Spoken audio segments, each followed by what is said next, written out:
Hello, good morning छात्रों। RK PG science college Kalwad की online classes में आपका हार्दिक स्वागत है बच्चों।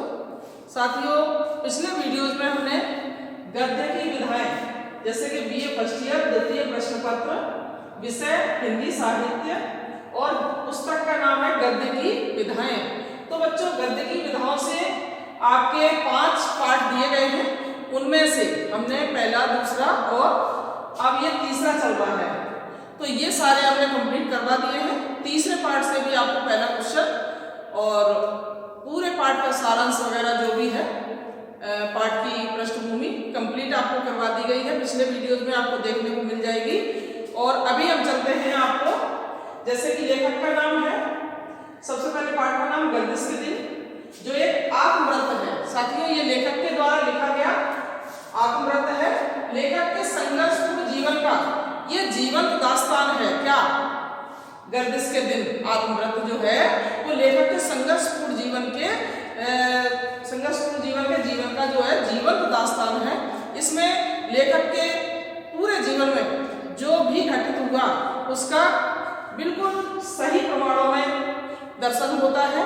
और इस आत्मव्रत के अंदर साथियों ऐसा है कि जो भी लेखक के जीवन में बचपन से लेकर के आगे तक लेखक जब स्वयं, ये अपने लेखक का नाम है गुलशेर अहमद खां सानी, ये पंजाबी हैं, तो इनके जीवन में शुरू से ही संघर्ष रहा है और उस संघर्ष को लेके ही इन्होंने आत्मव्रत की रचना की है।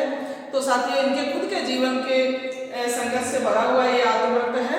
इसमें पहला क्वेश्चन आपको कंप्लीट करवा दिया गया है, क्वेश्चन आंसर। अब हम चलते हैं दूसरे क्वेश्चन की ओर। देखेंगे आप, दूसरा क्वेश्चन है आपका, गर्दिश के दिन आत्मव्रत के आधार पर लेखक के संदर्भ में व्यक्ति और लेखक के संघर्ष का चित्रण कीजिए। साथियों, यहाँ व्यक्ति और लेखक के संघर्ष का, यानी लेखक पहले तो व्यक्ति है और उसके बाद में वो लेखक बना है, लेकिन व्यक्ति से लेखक बनने तक क्या क्या उसको संघर्ष करने पड़े हैं और किस तरह से उसके जीवन में परिस्थितियां किस प्रकार से आई हैं और कैसे डटकर उसने सामना किया है लेखक ने, तो उन्हीं सब चीज़ों की चर्चा इस पाठ में की गई है। तो बच्चों, आगे चलते हैं। जैसे आंसर में सामान्य परिचय, पहले आपको सामान्य परिचय से अवगत करवा देते हैं, फिर आगे ले चलते हैं आपको। तो साथियों, देखेंगे आप आगे, जैसे कि गुलशेर अहमद खां सानी अपने समय के चर्चित कहानीकार, उपन्यासकार, संस्मरणकार के साथ ही अच्छे निबंधकार भी रहे हैं। साथियों, उनका लेखन सहजता, सरलता और अनुभूतियों के मिश्रण पर ही आधारित रहा है।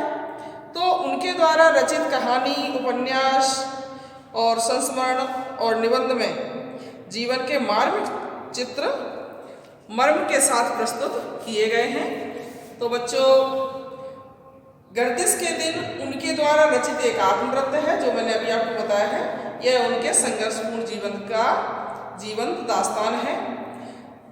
गर्दिश के दिन आत्मव्रत के आधार पर व्यक्ति और लेखक के संघर्ष का चित्रण गुलशेर अहमद खां सानी द्वारा लिखित आत्मव्रत गर्दिश के दिन व्यक्ति और लेखक के संघर्ष का जीता जागता उदाहरण है। साथियों, इस संघर्ष के केंद्र में स्वयं लेखक ही है, क्योंकि वो ही व्यक्ति है और वो ही लेखक है।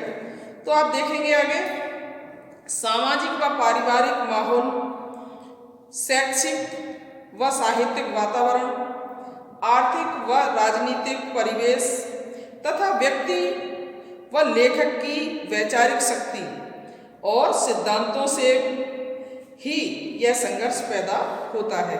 आप सब समझ सकते हैं कि व्यक्ति व लेखक की वैचारिक जो शक्ति है और सिद्धांतों से ही यह संघर्ष पैदा हुआ है। और यहाँ आत्मव्रत के आधार पर हम व्यक्ति और लेखक के संघर्ष का चित्रण करने जा रहे हैं।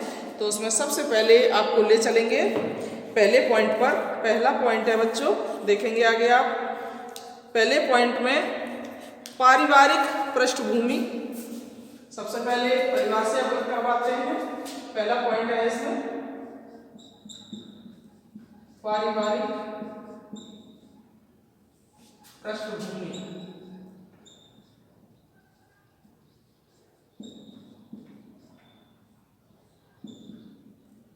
ठीक है, तो पारिवारिक पृष्ठभूमि लेखक की क्या रही है देखेंगे आप। जैसा कि मैंने पिछले वीडियोज में फर्स्ट क्वेश्चन में भी आपको ये पॉइंट बताया है, लेकिन इस क्वेश्चन के दूसरे क्वेश्चन के आधार पर भी आप देखेंगे। साथियों, लेखक के बीच संघर्ष में लेखक की पारिवारिक पृष्ठभूमि प्रमुख है। लेखक के जो पिता हैं वो एक पेशकार हैं और वे सरकारी मकान में किराए पर रहते हैं। उनके 2 बेगमें हैं, बेगमें मतलब पत्नियां। एक बेगम लेखक की माँ है जो उनके पिता के कहर से व्यथित और नितांत अकेली रह गई है। साथियों, पारिवारिक पृष्ठभूमि संघर्षपूर्ण वातावरण से पूरित होने के कारण सोचनीय व दयनीय है। लेखक ने बताया है कि मैं भी अब्बा से बहुत डरता था और वह औरत कौन, मेरी माँ भी उनसे बहुत डरती थी। साथियों, लिहाजा हम दोनों एक दूसरे से चिपटकर खूब रोए। तीसरी बेगम के आ जाने से उनके घर में 2 दुनिया निवास कर रही थी। 2 दुनिया थी, कौन कौन सी? एक ओर हम 3 बच्चों का सहमा और यातनामय संसार और दूसरी ओर एक हसीन औरत के साथ उसके पिता का सुहाना संसार। साथियों, पिता की बेरुखी ने ही तो लेखक को लेखन की ओर अग्रसर किया है। यानी पिता अगर बेरुखा नहीं होता तो लेखक लेखन कार्य से नहीं जुड़ पाता।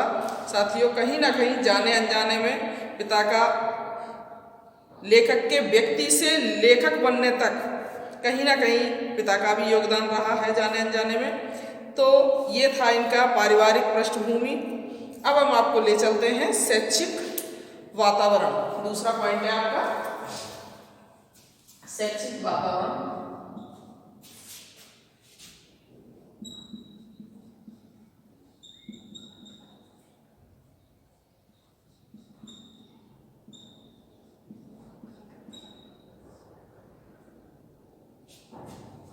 शैक्षिक वातावरण देखेंगे आप कि लेखक का शैक्षिक वातावरण कैसा था।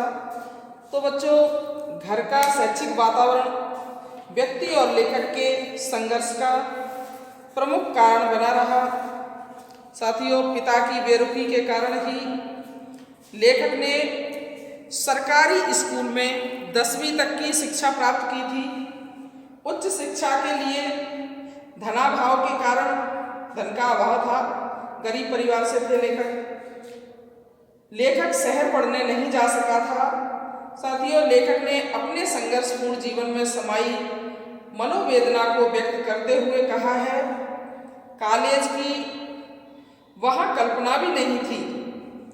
जैसे कि आजकल आमतौर पर देखा जाए तो बच्चे स्कूल पास होने के बाद में सीधा कॉलेज लेवल पे सोचते भी हैं और कॉलेज में एडमिशन लेते हैं। लेकिन लेखक का जीवन बच्चों ऐसा था कि कभी भी उसने कॉलेज लेवल पर कुछ सोच भी नहीं पाया था। सोचने का भी उसके पास कुछ नहीं था, क्योंकि सोचेगा वही जो कॉलेज जा सकता है, जिसके पास पैसे हैं, एडमिशन ले सकता है। लेकिन लेखक बेचारा गरीब परिवार से था, तो इसने कभी भी कॉलेज लेवल पर जाने की कल्पना भी नहीं की थी।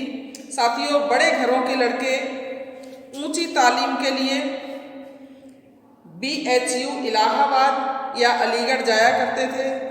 मेरे लिए तो अलीगढ़, जयपुर या सागर जाना भी दुश्वार था। बाहर जाकर पढ़ने के लिए जितने पैसे हर माह चाहिए थे उतनी अब्बा की तनख्वाह न थी। साथ ही लेखक औसत छात्र था। इसी कारण एक व्यक्ति और लेखक के बीच का संघर्ष उनमें पनपता रहा। तो बच्चों, ऐसा था लेखक का शैक्षणिक वातावरण। अब हम चलेंगे आगे, आपको तीसरे पॉइंट पर चर्चा करते हैं। तीसरा पॉइंट है प्रेम संबंधों की परिणति। तीसरा पॉइंट है आपका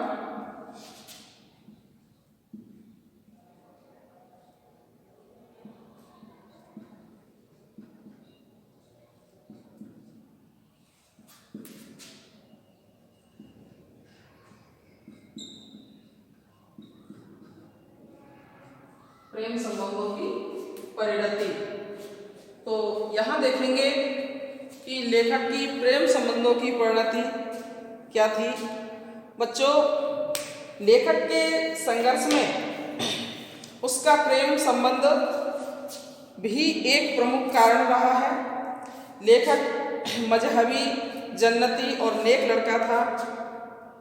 इसके बावजूद उसका एक ऐसी स्त्री से प्रेम हो गया था बच्चों, जो उससे 5 साल बड़ी होने के साथ ही सदवा भी थी और उसके बच्चे भी थे।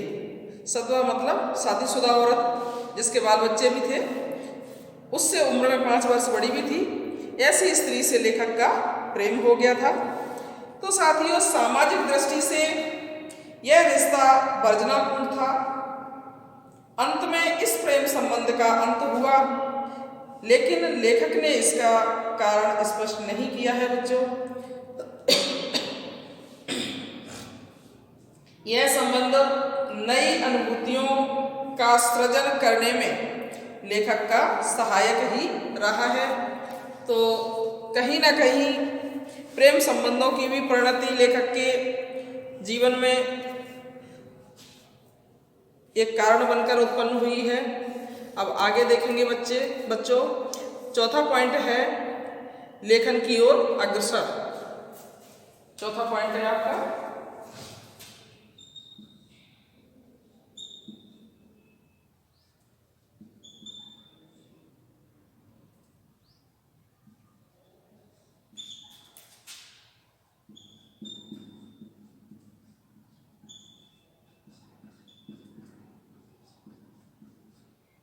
लेखन की ओर अग्रसर। लेखन की ओर अग्रसर कैसे हुआ, कब हुआ, किस प्रकार से लेखन विधा में गया ये लेखक, तो देखेंगे आप आगे। साथियों, लेखक ने स्वयं को लेखन की ओर अग्रसर होने को अपनी नियति माना है, क्योंकि उसकी इस संघर्षपूर्ण स्थिति में उसके सामने न तो साहित्यिक और न सांस्कृतिक वातावरण था और न वह किसी सामाजिक या राजनीतिक आंदोलनों से परिचित था। एक सीधा साधा सिंपल व्यक्ति इन चीज़ों में, राजनीति, आंदोलन, इनसे बहुत दूर था बच्चों। तो लेखक ने इस संबंध में बतलाया है कि लिखना मेरे लिए नितांत व्यक्तिगत, निजी और गोपन यंत्रणाओं से मुक्ति और कुछ तंग करने वाले प्रश्नों से जूझने का माध्यम था, और इन्हीं कारणों से वह लेखन की ओर अग्रसर हुआ और उसके लेखन में व्यक्ति और लेखक का संघर्ष अंत तक बना रहा। तो साथियों, लेखन की ओर अग्रसर क्यों हुआ लेखक? क्योंकि कुछ तो उसका नितांत व्यक्तिगत, निजी, गोपन यंत्रणाएं थीं जिनसे वो मुक्ति पाना चाहता था, और कुछ तंग करने वाले प्रश्नों से जूझने से मुक्ति मिल जाए, इसलिए वो लेखन कार्य में जुट गया था। तो साथियों, यही कारण थे जिससे वह लेखन की ओर अग्रसर हुआ है। तो बच्चों, अब चलते हैं आगे, देखेंगे 5वां पॉइंट, साहित्यकार बनने में विषम परिस्थिति।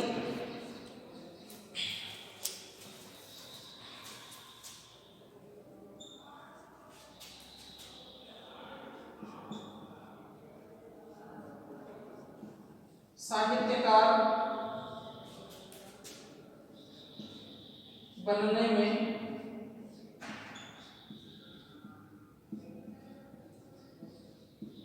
विषम परिस्थिति।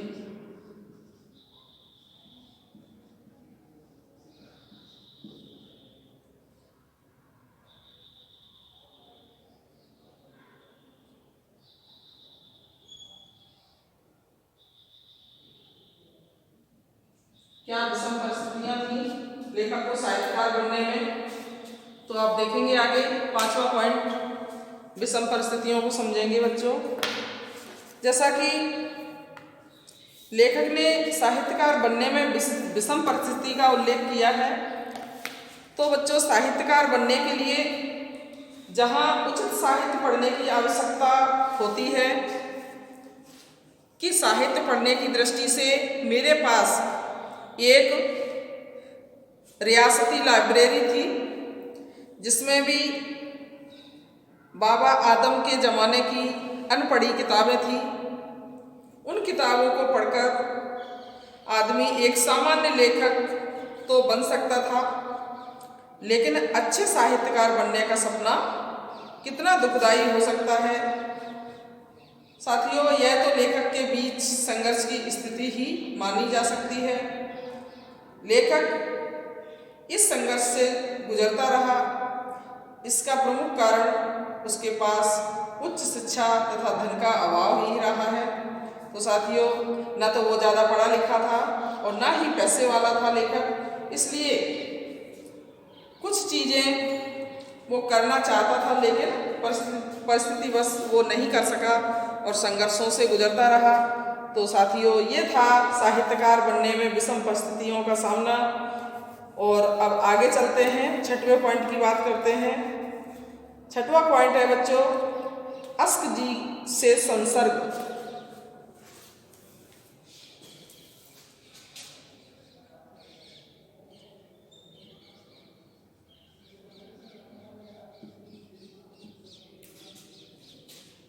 अस्क जी से संसर्ग।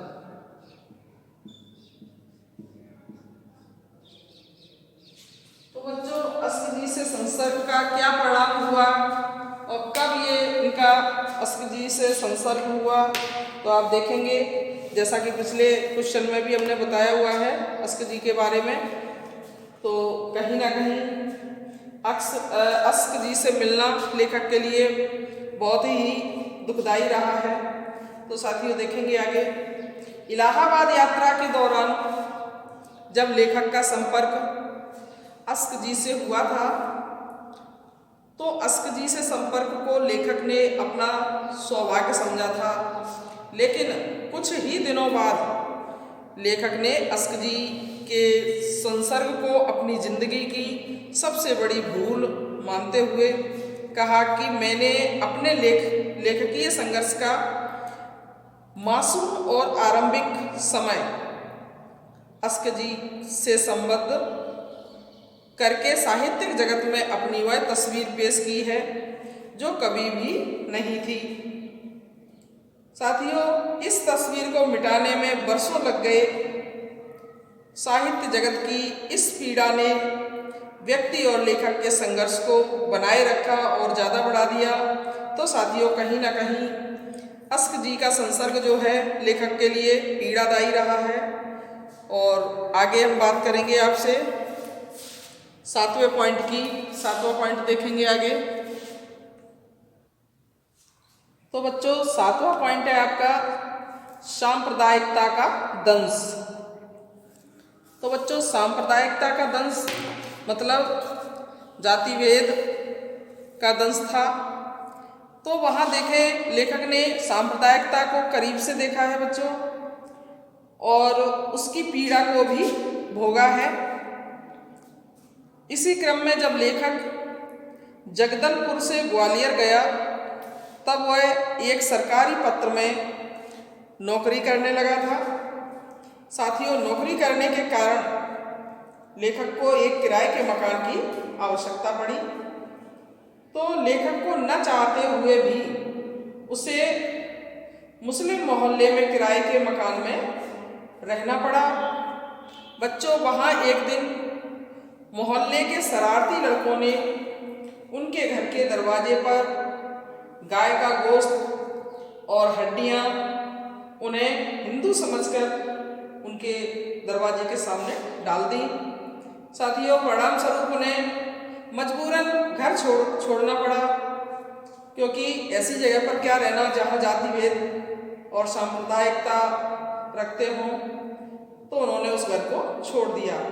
ऐसी अनेक घटनाओं ने व्यक्ति और लेखक के संघर्ष को उनके अंतर्मन में गहरे तक बैठा दिया था साथियों। तो ये था सांप्रदायिकता का दंश जो उन्हें परेशान करता रहता था। और अब हम चलते हैं आगे, पॉइंट नंबर 8 की बात करते हैं। पॉइंट 8वां है हिंदू मुस्लिम के मध्य वैमनस्यता, दुश्मनी का भाव। हिंदू और मुस्लिम के बीच उस समय वैमनस्यता थी, आपसी भाव अच्छे नहीं थे सांप्रदायिकता को लेके। तो साथियों वही बात लेखक बताना चाह रहा है, आगे देखेंगे। बच्चों, एक ही देश में दो धर्मों के लोगों के मध्य वैमनस्यता की वानगी लेखक को भारत पाकिस्तान के मध्य प्रथम युद्ध के दिनों में देखने को मिली थी। लेखक का मानना है बच्चों कि अगर भारतीय मुसलमान हैं,